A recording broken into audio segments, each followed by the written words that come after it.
Olá pessoal, tudo bem com vocês? Sejam todos muito bem-vindos aqui ao Clube dos Dividendos. Eu sou Bruno Mazzoni e hoje mais uma atualização dela, da Vale, tá? Petrobras sobe para chuchu, então vou deixar ela um pouquinho mais para o final de semana, porque quando sobe tá tudo em ordem, mas Vale, pessoal, Vale despenca aqui 3,24% neste exato dia que vos falo, que é o dia 18 de outubro, agora são 13 horas e 13 minutos.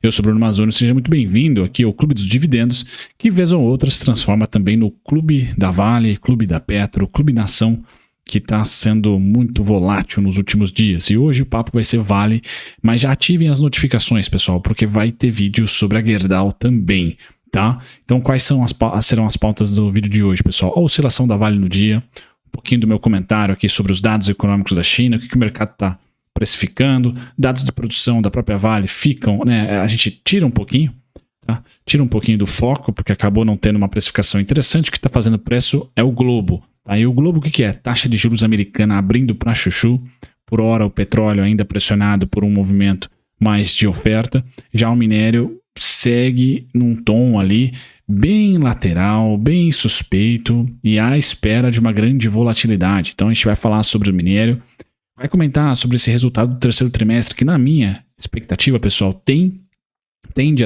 a ter uma melhora em relação ao segundo tri. E eu vou explicar o porquê, falando sobre o FEF, que é o gráfico do minério em Singapura, e falando também sobre o dólar, tá? Passado isso, a gente vai para um relatório aqui do pessoal da TC, do Vinícius Stenisk, créditos para eles, tá, pessoal? Que fala sobre a Vale com preço-alvo, um pouquinho sobre a produção e vendas desse terceiro trimestre, depois um pouquinho de fluxo, tá? E terminamos aí sim com a Vale Futebol Clube, né? Os nossos pontos atualizadinhos, pré-resultado, ainda tem dividendo esse ano, pessoal. Minha expectativa para o minério, minha expectativa também para a Bolsa de Valores de maneira geral, certo? Sem mais delongas, disclaimer na tela, sejam todos muito bem-vindos aqui ao Clube dos Dividendos. Eu sou Bruno Mazzoni e vira e mexe, pessoal, a gente concentra um pouquinho as análises em um ativo ou em outro devido à volatilidade, e a Vale acho que exige aí um carinho um pouquinho maior, pelo menos no curto prazo, para comentar sobre oscilação, para quem liga também para o papo comportamental, e a gente vai linkando sempre com um pouquinho do macro, tá? Bom, sem mais delongas, pessoal, o que está fazendo o preço hoje, né, no Ibovespa? É o Brasil? Não, não é, tá? É a dinâmica que nós estamos vivendo no mundo, onde dólar ganha força, DXY no caso, já trouxe vídeo aqui no canal, e também a curva de juros, né, acaba abrindo pra caramba nos Estados Unidos, exigindo um prêmio maior. Estados Unidos que estão tentando se financiar hoje num leilão de 20 anos, então muita atenção para a demanda, tá? Se os investidores, outros países, né, basicamente, estão dispostos a financiar os Estados Unidos num tempo tão longevo quanto esse, porque os Estados Unidos está com um fiscal bem arriscado, tem eleições ano que vem. Então, nesse momento, a gente vive numa nuvem aí, além dos conflitos geopolíticos que geram muita incerteza, nós temos a principal economia que está forte, muito forte, tá? A principal economia que está forte, porém forte com rodinhas, forte com fiscal ligado. E esse fiscal exige um prêmio maior dos financiadores, mundo afora, e é isso que os Estados Unidos está vivendo nesse momento. Então, nós temos os investidores pedindo mais prêmio para financiar os Estados Unidos, fortalecendo o dólar, então, porque o Fed e o Tesouro, americano tem que levar os juros para trazer demanda de volta para o financiamento, tá, da sua economia, que há necessidade disso, tá? E nós temos um outro trade. Como o dólar se fortaleceu muito perante outras moedas nos últimos 3 meses, o gráfico do DXY, né, é uma linha reta, 8 semanas seguidas de alta, aquela coisa toda, muitos países, para defender as suas moedas, países entenda como a China, por exemplo, estão vendendo títulos americanos para resgatar o dólar, tá, e jogar na sua economia para estabilizar a moeda. Então nós estamos vendo nesse momento uma certa escassez de dólar, não porque a economia americana está forte por si só. É fato? Sim. Pelo fiscal ligado? Sim. Mas também porque países, para defender a sua moeda, ali para estabilizar um pouco o seu câmbio, estão vendendo títulos americanos e reforçando, tá, esses dólares que então conseguiram com a venda dos títulos nas suas economias, estabilizando as moedas. China está fazendo muito isso, tá? E um terceiro ponto, aquele clássico, poxa, nós estamos vivendo ali uma desdolarização do mundo, depois do que os Estados Unidos fez com a Rússia, com as sanções, etc. Tem vários bancos centrais e economias e estados mundo afora caprichando nas suas reservas em ouro e nem tanto assim dolarizando suas reservas. Então a gente tem essa dinâmica, pessoal, muito turbulenta de dólar se fortalece porque a economia americana ainda não arrefece. Dólar se fortalece porque há uma fuga ali de compradores dos seus títulos e muito pelo contrário, há vendedores dos seus títulos. Então a gente vê lá os yields subindo, o dólar ganhando força e isso ofuscou e está ofuscando o nosso corte de juros, por exemplo, aqui no Brasil. Tá gerando uma certa dificuldade, o nosso câmbio está subindo, tá? Então a gente não está vivendo aquilo que gostaria que vivesse nas últimas vezes que aconteceu, aquele corte de juros aqui na Selic e uma certa, vamos dizer assim, estabilidade, dívida, etc., na parte dos Estados Unidos. Não estamos vivendo isso. Quem que está apanhando hoje, pessoal? Minério de ferro. E a gente pode olhar para o minério de ferro, né, com a narrativa clássica da Faria Lima ou clássica de Wall Street, né? Ontem, pessoal, vulgo dia 17, saíram dados econômicos da China. Tivemos lá o PIB, cresceu 4,9%, né? O que nós estávamos olhando ali, ou pelo menos o que o mercado esperava era 4,4%. A produção industrial cresceu 4,5%, a previsão era de 4,3%, e as vendas no varejo, ano contra ano, cresceram 5,5%, o esperado era 4,9%. O que nós temos que ver aqui? A produção industrial, apesar de ter sido acima da projeção, tá, veio mais ou menos em linha com a anterior, ou seja, a China está numa estabilidade de crescimento. É isso que aponta. O crescimento, o PIB, ali, o GDP, né, ano contra ano, pelo oposto, está desacelerando. O anterior foi de 6,3%, o atual foi de 4,9%, apesar de ter sido acima do 4,4%, é um pouco abaixo. Aqui, pessoal, são várias tentativas de analisar por que o mercado está batendo tanto nas siderurgias, tá? Apesar dos estoques na China estarem abaixo do esperado, nós temos nesse momento o mercado fazendo uma leitura de que os dados vieram em linha com o esperado 5% que o Politburo quer. Então, 5% é a meta do governo chinês para o seu PIB. Como veio 4,9%, está estabilizando nessa faixa entre 4,9%, 4,5%, 5,5,5%, pessoal. O Wall Street e todos os investidores estão falando assim, putz, eu acho que a China não vai ligar sua bazuca fiscal. Tá? Por quê? Porque já está atingindo aquilo que é a meta, que é 5% de crescimento de PIB no ano. Com isso, pessoal, há um sell-off. Por mais que Vale tenha produzido mais ou menos, tenha um resultado melhor ou pior, há um sell-off da classe. Rio Tinto, BHP, Vale, Anglo América, tudo pro vinagre. Tá? O que vai salvar essas companhias são os dividendos, são os resultados corporativos. Então, hoje, especificamente, pós-dados chineses, quanto mais a China, vamos dizer assim, consegue, ou pelo menos traz números que convergem para sua meta de 5% de PIB, eu acho que menos especulação vai ter no minério. Menos especulação vai ter nas ações ligadas à China, especificamente de construção civil, né, industrial, manufatura, etc., como é o minério de ferro, como é a Vale. Então, pessoal, aqui é muito difícil porque não é lógico, né? São narrativas, mas narrativas fazem preço. Né? Aqui no canal a gente sempre fala, né, pro cenário macro, é o mais importante, os dados, o PIB, o CAGED, o IPCA, vendas no varejo, vendas de casas usadas, vendas de casa nova, construção de casas novas, permissão para construção de casas novas, etc. Tudo isso é importante. Tá? Mas a narrativa por trás acaba também sendo logo em segundo colocado. Então, se eu tivesse que elencar, eu colocaria cenário macro mais importante para tomar decisão de investimento, tá bom, pessoal? Depois a narrativa, o que o mercado financeiro, o que o dinheiro gordo tá né, tendo de compreensão ali, de que ele está entendendo sobre aquilo, de interpretação dos dados. Então, a narrativa em segundo. Em terceiro, a gente vai para o fundamento. Em quarto, valuation. Lá em quinto, a gente desce para análise técnica. Então, se eu tivesse que comentar, seria isso. O que está fazendo preço hoje? A segunda, que é a narrativa. Tá? A Vale hoje cai 3%. Tá bom? Minério de ferro, pessoal. Minério de ferro está estável. Tá? Não cai 3%. Está bem estável. No meu cenário base, está ótimo. Eu acho que antes dele decolar para os 145, para os 154, caso a China comece a passar desses 5%, ou China reporte um 3% de crescimento em novembro, um 3,5%, exigindo do Politburo, tá, uma super bazuca. Então o mercado hoje da China, pessoal, exige os opostos. Ou um dado que venha muito, mas muito acima do consenso, ou um dado que venha abaixo do consenso, muito abaixo do consenso. Qualquer dado que fique mais ou menos próximo, orbite do consenso, é venda de China. e compra de renda fixa americana. Dá mais yield, dá mais juros, tá? Dá mais retorno. Então eu acho que o trade de China precisa dos extremos nesse quarto tri, senão fica um trade de dividendos. Vale vai pagar bons dividendos, tá? Por que eu acho que a Vale vai pagar bons dividendos, pessoal? Porque o minério está em bom preço, está estável a 115, China está reaberta, não está fechada, então a máxima de 2022 pode facilmente ser rompida.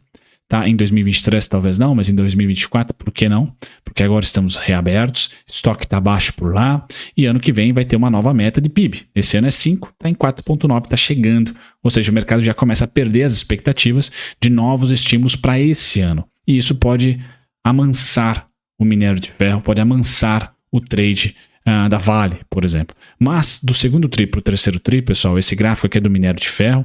Eu trago para vocês os últimos 3 meses e está na base log de porcentagem. Então, o minério de ferro, no trimestre que a Vale vai reportar, subiu ali cerca de 1,63%. O dólar, por sua vez, subiu 5,46%. Tá? E a China cresceu 4,9%. Então, eu creio que os resultados da Vale devem ser bons, melhores do que o segundo. Porque viu ali os termos de troca melhorarem na margem, no minério, mas no câmbio, 5,46% é uma melhora substancial e no PIB chinês também é uma melhora de volume, né? Então o volume deve ser melhor e os termos de troca na margem melhor também. Então uma expectativa de resultado para a Vale um pouquinho melhor nesse terceiro trimestre. Preço-alvo do pessoal do TC, créditos para o Vinícius Steniski, tá? Preço-alvo de R$ 83,00, tá? Para Vale. Beleza, pessoal? E ele comenta, a Vale anunciou uma produção, tá, de 86 milhões de toneladas, aqui me perdoe, pessoal, creio que seja milhões de toneladas de minério de ferro, superando nossas estimativas de 4,4% em comparação aos 82,6 milhões de toneladas esperados. Como previsto, a produção anual em comparação com o ano anterior registrou queda de 4%, embora permaneça substancial e esteja no caminho para atingir a meta de produção para o ano de 2023. Essa diminuição se deve principalmente à disponibilidade reduzida de minério de ferro, run of mine. Tá? Por outro lado, a qualidade do minério de ferro melhorou graças ao aumento da produção da mina S11D e à entrada da operação da barragem do Torto na produção de pelotas de Brucutu. A maior produção de Pelotas possibilita a Vale vender um minério de teor superior, que é comercializado com um prêmio em relação ao minério de ferro referência a 62%, que inclusive esse 62%, pessoal, é o que eu trago para vocês de preço. Tá? Esse minério que eu uso, FEF, é o minério 62%. Tá? Teor 62%. Beleza? Tá? Então ela está produzindo um minério melhor, tá? Melhor do que esse 62%, resultando em um aumento do fluxo de caixa e valor para os acionistas. Além disso, as vendas do minério de ferro cresceram 6,6%, impulsionadas por um ambiente favorável. Tá? Então, pessoal, eu considero que o terceiro TRI deve vir melhor do que o segundo TRI. Tá? Logo, os dividendos também um pouco mais robustos. E a gente tem a expectativa, então, que o trade de crescimento das commodities se transforme, principalmente nas commodities metálicas, se transforme em trades de dividendos, de renda. Básico. Tá? É o que o próprio gráfico do minério mostra pra gente. Uma tendência que ainda é de baixa, mas tende em 2023 a perder a baixa e ganhar a lateral. Se vamos para uma expansão de preços, tá? Com um novo crescimento no mundo com inflação baixa, ou se vamos para uma depressão, tá? Para uma recessão, pessoal, não é 2023 que vai nos dizer. Então qualquer chutômetro aqui eu acho que seria bem leviano. Beleza? Fluxo, pessoal, que é importante. Esse fluxo não está vindo por parte do local. Então, o institucional local está retirando aqui, está retirando no mês, tá? 2 bi. 2 bi é o maior fluxo, pessoal. É de retirada do institucional. Se tem alguém aqui que está saindo fora, tá? É institucional no mês de outubro, recolhendo um pouco dos seus aportes, é o institucional brasileiro, tá? Investidores individuais, pequena mão, os investidores estrangeiros muito pequena na mão, então não tem participação de gringo, não teve participação de gringo em outubro. Tá? As instituições financeiras, essas sim, estão começando a aportar um pouquinho mais. Tá? No acumulado do ano, o institucional brasileiro retira quase 33 bi. Isso aqui, pessoal, não julguem, tá? Isso aqui tem muito a ver com saque de fundo de ação, saques, tá? Então não julgue que, o cara tá pessimista com o Brasil. Pode ser, mas a maioria é saque. Tá, dos clientes, certo? O investidor estrangeiro continua sendo mais comprado na bolsa no ano e também no acumulado dos últimos 12 meses. Ou seja, pessoal, o que eu quero dizer com esse gráfico do TC aqui é que o fluxo também não mostra que a queda da bolsa ainda é uma super oportunidade, pelo menos uma oportunidade que vai durar pouco. Não, me parece que o fluxo ainda, se está virando, bem lentamente está. Tá? Não é um negócio enérgico, não estamos aí diante de uma grande oportunidade, seja na Vale ou na bolsa.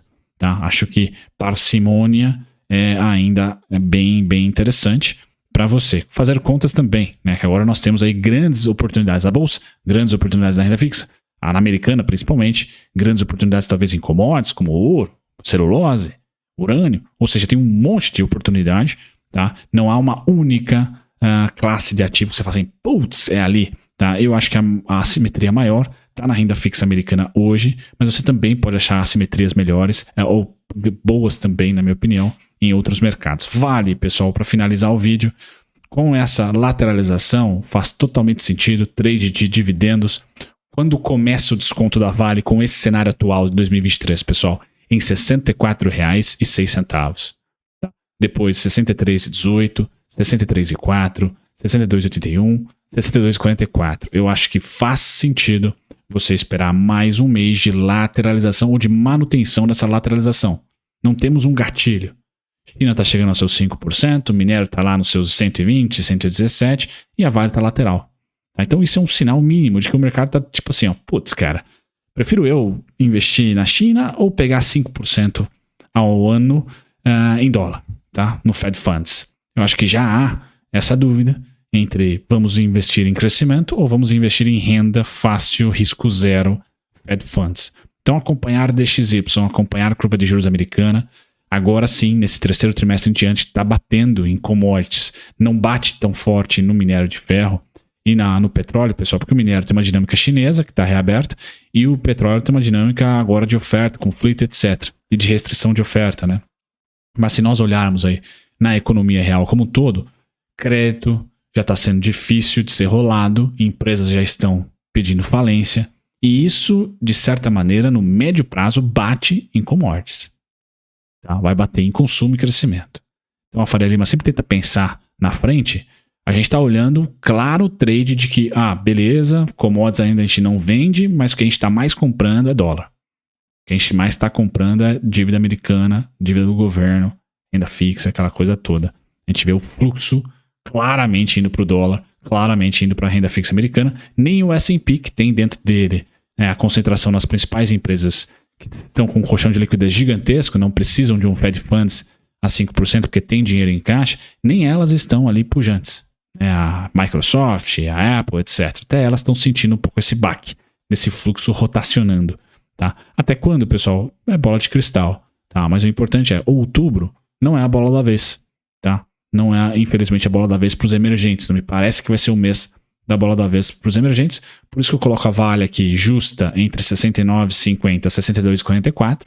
É um preço justo ali. Os descontos para outubro, R$ 64,06 para baixo, bolinha amarela inferior, e aí os super descontos aqui estão em 58,91, 57,15, 57,52, 55,39. Alvo, pessoal, de China aí batendo os 5%, até estimulando, quem sabe, a economia sem o mercado esperar, 7,262, 7,418, 7,574 antes do próximo dividendo. Quando divulgar o próximo dividendo, a gente vai lá e reajusta.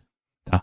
Mas é um movimento que eu acho que frustra, né, pessoal? A nossa curva de juros fecha, a nossa curva de juros abre, a nossa Selic cai e a bolsa, infelizmente, segue a curva de juros. Por quê?